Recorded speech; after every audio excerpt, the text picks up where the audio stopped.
Then an hour and a half to 3 hours later, a whole food meal. As you're looking at down on the bottom would be your dinner. Should be consumed that contains your lean meats, a lot of protein, slower digesting carbohydrates, and healthy fats. And you say, God, you're telling me that I should have fat in my diet? Absolutely. Your nervous system functions off of fat. Your brain functions off of fat.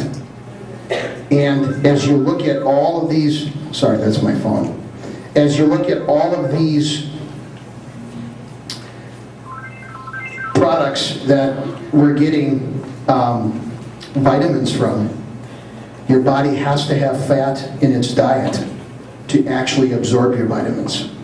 So fat plays a huge role in nervous system, vitamin absorption, as well as brain function. So fat, in a healthy way, is good. So as your meal comes down to about an hour and a half to 3 hours after post-practice, you're going to aim for about 40 to 6 grams of carbohydrates, 30 grams of protein, 7 to 10 grams of healthy fat. And there again, those grams are based off of the total calorie content off of your baseline, which when we come back to, males, you take your weight. How many calories per pound of body weight? 23. Females, how many? 20. You figure that out, you use your chart. I keep coming back to this because it's so simple. Here again, as you talk about kids that have a tendency to lose a lot of weight, if possible, weight should be measured pre and post. Resulting water loss determines the amount of weight and electrolytes to be consumed. 16 ounces of water, or a sports drink in this case if you're losing a lot, should be consumed. Athletes should be encouraged to eat foods that are high in sodium and potassium. Fruits, vegetables, nuts and seeds, meat and fish are also good choices. So here again, weighing in before, weighing in after is going to give you a determination of how much weight you're losing based off of the loss of water and electrolytes. So that means you're going to drink 16 ounces of a fluid per every pound of weight lost. So if you started practice at 150 pounds and you finished at 140, you lost 10 pounds. That means you've got to drink 160 ounces of fluid. On top of eating. So if you're done with practice, you want to consume that over a period of time. Don't sit there and pound 160 ounces of water and then walk away 2 minutes later and lose it all over the pool deck. Here's the other problem with that. You drink, you fill up with fluid. How does it make you feel in your stomach? You feel full. Well, I don't need to eat because I'm full. I don't know where I'm going to put it. Sip the water. Start the process of taking the water back in. But go back to your post-workout. Get something in you right away that's whole food. Start that process. Then continue to take in your fluid. An hour and a half, between an hour and a half and 3 hours later, you're taking in that whole food meal. Now you're continuing the process of taking in the fluids. And that may go all the way to the time you go to bed. Yeah, you may have to get up in the middle of the night and take a leak, but that's okay. But it's very, very important to follow that. If you're losing a lot of weight because of practice and the loss of electrolytes and water, make sure you're getting that fluid intake back in you. Make sure you're getting the food source back into you from the concept of whole food calories. This is an ongoing process. So I'm going to come back to it again as we sit and talk about all this stuff. I have to eat to, and I have to eat to.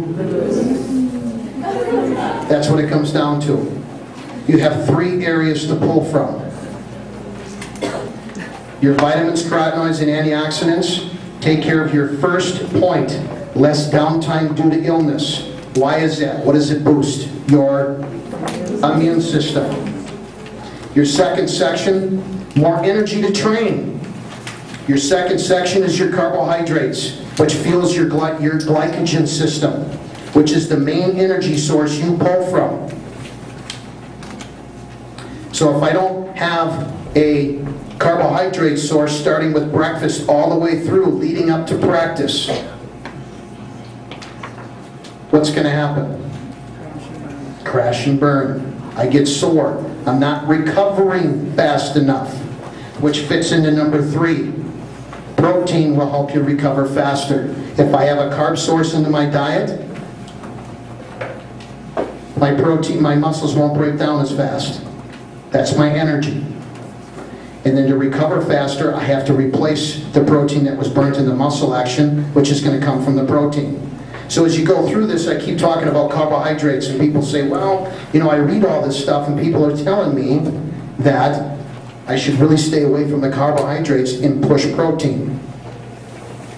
It depends on if you're a sedentary weight loss person, or if I want to lose weight through activity. If you don't have a carb system coming into your body and you're going to work out, even if it's on a treadmill, go for a bike ride, go for a walk, lift weights, all of the above, you have to have carbohydrates in your system to pull from. If you don't, at some point, the protein's only going to last so long, and then you start to feel sore, beat up. If you sit at a desk all day and I want to lose weight, yes, pull some of those carbs back and push more protein. Why? Because you're not burning enough energy to use it. Carb source has to be based off of your activity level. If you're go every day, you need it in your diet. If you're somewhat sedentary, then keep them out and push more protein. Keep your fat to a minimum. You can still have some carbs in your diet, but minimize it. You look at more of the slower digesting carbohydrates that will stay with you longer. You look at Thanksgiving meal, and that's why you look at a lot of your fast digesting versus your slow digesting.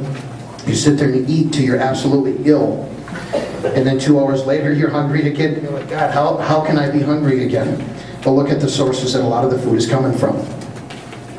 So, to gain, eat. To lose, eat. Your baseline calorie intake, males, 23 calories per pound. Females, 20 calories per pound. What I want you to do on these charts is I want you to take a highlight pen when you get home. I want you to go through every single category, and I want you to highlight the foods that you're currently eating or you know. And start there. Start planning out what you're going to do. The ones that aren't highlighted doesn't mean that you can't ever try them. It doesn't mean, well, I didn't highlight those, so I'm never going to eat them. It helps you basically identify what you're currently doing and look at what source it's coming from. The biggest area you're going to look at is kind of what we talked about weight loss, is your carbohydrate. You're a swimmer, you're a high school swimmer, you're go. Those sources are crucial to you. Highlight the foods you're currently eating or that you currently know and figure out where they're coming from. And then the next step is, okay, I'm eating them. What time of the day am I eating them? Well, I'm eating all these fast digesting carbohydrates at night. Or I'm eating slow throughout the entire day. So remember, slow in the morning, all the way up to prior practice. After your activity, it's all there again. Prior to activity, it's slow still. During activity, fast digesting. At night, go back to slow and push as much protein as you can. The slower stays with you. It has to be a build-up process. Carbohydrate loading starts how many days before your activity? 3. How many grams a day? 600. That's a lot of carbs. There again, when you do that, play it by ear. You know your body better than anybody else. You feel like you're going to blow up. Take a look at it. Back off a little bit. But you're going to benefit from it on top of already being in the system 3 days prior. That's where you're going to get the most absorption built up. The day before, back off. Push your proteins the day of. And I think you'll be surprised on how much better you recover and how much better you feel. But it's got to start with nutrition. You guys burn a ton of calories. That's why you never really typically see a heavy swimmer walking around.